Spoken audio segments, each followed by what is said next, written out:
Dover Castle overlooks the Strait of Dover. This is the shortest sea crossing between England and Europe. This was also a position of very strategic importance throughout history. King Henry II began to build the present castle in the 1180s, and over the years that followed, many defenses and tunnels were adapted to meet the demands of warfare. The origin of this settlement on Castle Hill was probably much earlier than when the castle was built, most likely back to the Iron Age, pre-Roman. The shape and the enclosed area of the surrounding earthworks are not typically medieval. They more closely resemble a hill fort. The castle that stands today was established by Henry II in about 1179 to 1189. He built one of the most advanced castle designs in Europe. This was the castle that resisted many sieges in the 1200s. Many of the wars that happened damaged, and there was constant rebuilding.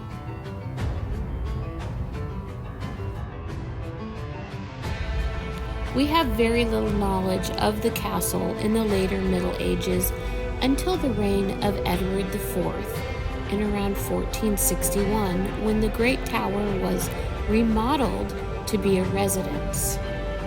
The Dover Castle remained important under the Tudors, especially after Henry VIII built artillery forts in Dover and along the east coast.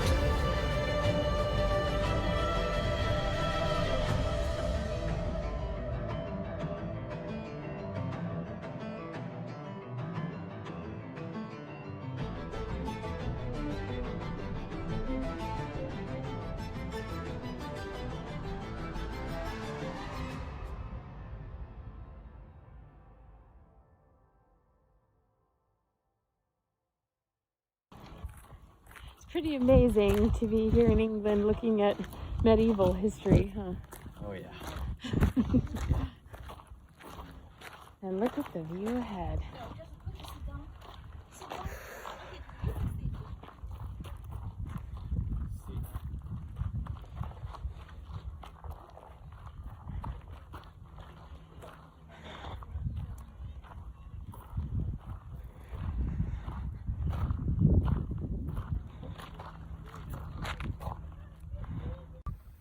This is the English Channel right here.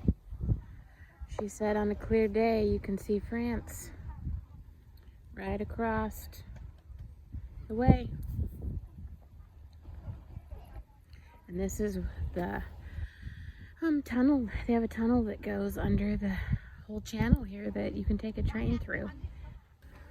This is the new bearings designed by the sovereign.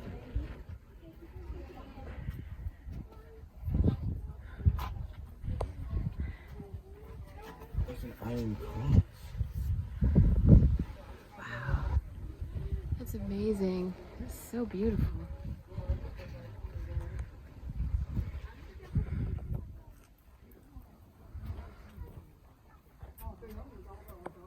Right, quarterstaff.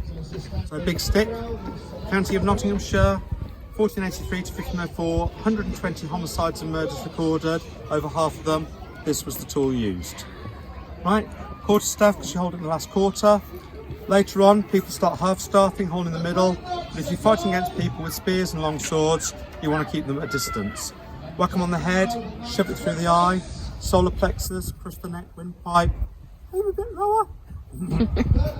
Dislocate the knee, break the foot, a lot you can do with it. Used in Saxon Viking times, you hook over the top of the enemy's shield, pull the shield down, thrust in over the top of the face. By our period, you're now taking the lugs, instead of just using them as wings, sharpen them, so that you can then swipe sidewards, use it as a pick. In our period, to help us clean our ears, we have little bone or wooden spoons to scrape the wax out. Those are called ear spoons. Weapon, a spear with spikes on the side, is called a Bohemian ear spoon. It'll certainly clean the wax out of your ears. In South Africa, they have a shorter handled version called an ikloa. Called an ikloa because it's the sound it makes when you rip it out of somebody's inside. The suction. Yeah, it's not nice, is it? No. Because this is so wide, it will finish you quickly because it's going to make a big hole, but it's also got the weight to slash.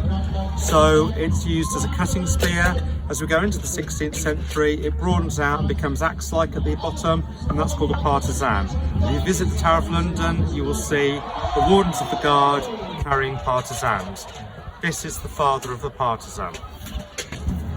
You're going to make a hole in armour, you want to have a thin heavy spear. This is called an awl spear. An awl spear, you can see that the point is really narrow to make a hole through. I'm not particularly strong, but I can push this through the 2mm steel plate. It has a spear point on both sides, so if that side is parried, you can come forward and thrust with that, and so on. It does not make a big hole, however, so you're going to hit the opponent quite a few times for them to bleed out. Here we have a kitchen knife on the end of a shaft. It is a slashing weapon, a cutter de bread. It's not particularly effective against armour, but very good if you want to cut onions, because you can chop them far away so your eyes don't water. Take your threshing flail, it's a farmer, and use for separating the corn from the husk. If you hit somebody with it, it'll separate the brain from the skull. However, if they're wearing armour, you want to put spikes through it to make it more smashing, but that will split the wood, so you put metal bands to make it stronger. If you carry it to the nth degree and make it stupidly big, you get the heavy footman's flail. This one will go straight through a helmet because I've tried. In fact, one time I was putting it into the ground and I dropped this bit and it hit my shoe, and it fortunately went between my toes, but it certainly went straight through the shoe. Very heavy, very powerful. Normally a flail will only have 2 links. Because this is so slow, they put a spear point on so you can drive your opponent's back. They've had to increase the chain so the head doesn't foul on the spear. Is a bit more spiky. In German, it's a Morgenstern, Morning Star. In Italy, it's a Masseparata. French, it's a Masdam. Switzerland, it's a Spick and Club. I could go around, there's a lot of names. China, it's a Wolf's Tooth. In England, it is a Holy Water Sprinkler. This particular one is for civil defence and control. It is spiky to scare people into compliance. If you do what I tell you because you're scared, rather than because I have to hit you, then that's better for everybody. So it's used to keep the peace. And there's another military hammer. This one is shorter but heavier. We have the spikes. That's the sort of spike you want on a military weapon. It has a plate there to stop it going in too far. The plates also add weight. They give you a trap so that you can parry. And if you hit slightly off true, it will direct the point into the armour like a can opener. It is very well designed. Again, spear point, because when you brought it down, your opponents are going to charge in, so you can push them back, and then hammer time. Then we come on to the axes. This is an Irish 15th century Galaglass axe used by Irish mercenaries. Related to the Dane axe, the great axe, the broad axe, whatever you want to call it. Take a horse's head off in one go. Also very good for keeping children quiet. Have you had your preschool haircut, sir? Do you want me to give you a shave? No. Yes, please. Oh dear. Right, when you make the axe head bigger, you need to have 2 eyes so that you don't break the shaft. This is a vouge, an early form of halberd. True halberd. The head actually goes inside the shaft, so it's more complex to make. This one has a blade, you can see, looks very much like a guillotine. Blade coming down because it's designed for very powerful chops. Battle of Sempracht, they found skeletons. One of them had had the entire front of the face removed in a single blow. Another one had been hit on the helmet, it's gone through the helmet, through the skull, and through and stopped on the teeth. Right, here we have crossbow. This one is a goat's foot crossbow, not because it's made out of a goat's foot, it's because of the way you load it. It's a 400-pound draw weight bow. I cannot pull it with my fingers, but if I put the lever on, brace it against my hip, I can actually span it with a little finger. The mechanical advantage is that good. It would be used by somebody like my lord, Philip, riding in the forest, hunting deer, shoot the deer, reload from horseback if he's missed, which of course he never will do because he is a most puissant and skilled lord. Is he watching? No, that's okay. Well, he made it. Okay. An argument in law that would have the death penalty and there is no clear evidence and you wish to clear your name, you can challenge to trial by combat. If you're caught standing over a corpse with a red dagger going, "Die, die, you scum," then you're going to get hanged. But if your neighbour says, "Oh, he killed my wife," and you're going, "No, I didn't. You probably did." "No, I didn't, you liar. I claim trial by combat." You'll find yourself stuck with a pick and a shield, which would probably be made out of boiled leather rather than wood, and you would then fight to the death to show so God can decide who's right. Now, if you try and run away, you'll be shot down by a crossbowman who'll be there waiting to do that job. You can say "Craven," which means "I am broken," at which point they'll take you away and hang you. So you either win and live, run away, get shot down and killed, get smashed with a pick and killed, or get hanged and killed. Take your pick.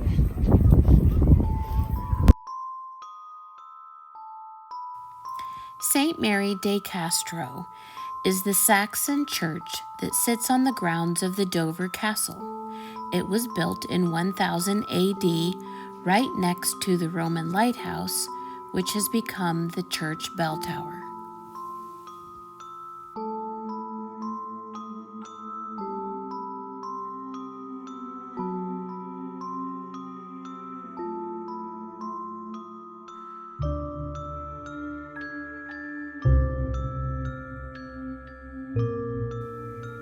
The Great Tower was built by Henry II, one of the most powerful kings ever to sit on the English throne. He was father to both Richard the Lionheart and King John. He was a brilliant ruler and commanded a vast empire. Between 1180 and 1189, he worked on the construction of the Dover Castle. With people from all over now flocking to see it, he would need a magnificent setting in which to welcome his visitors. Standing at the castle center, he built the Great Tower, a mighty symbol of royal power.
that the well? That's a long ways down.